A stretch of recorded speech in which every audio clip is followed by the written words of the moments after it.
Nous ve nous Maulo Bible dimando hudo nous débutons. Egbe nous si hudo ado Mau nablo nous. Akhotu ye korosusu bok bazan tout le qui gotu flower.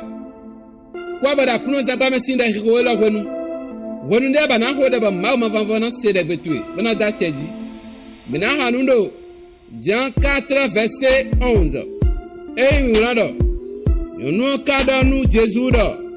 Menda ho amakada nu de bana do dunsionane. To kale gongon fite akanaba sie nona gbeme onsi me kananda nu do akundo nu debu. Adigba ba zifuro di do nu e. Ahe anamoda to gongon Amo me gongon wuta ewa mautwe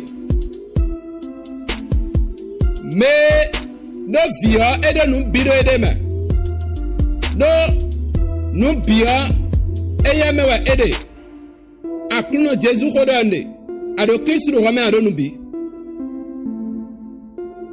tatwe gongon bonde buwa ene na itabatu ya ene kanwe ya nwere tajawa ino ma wese ande ya edo fudo nu de buton lobona cholobona blo nu e ba de nu ya e gbeto yonu samaritan edo to Jacob tonto chobo bazanton kahu amamada nu e wonu ado Kristo ro wa me bazanton sa si huwa nu de bu sa si hu nu e abibana bia bazanton me fifana bia bazanton me de Jésus-Christ sin comme nous ko de bazanto me lo ma sala si sende bu nawe ya unda fifa de bibia me biba de bibia me de Jésus sin comme egbe akunna nawe nu si hudo ado de bu de gongome de bazanto me fi de bu de va de bazanto me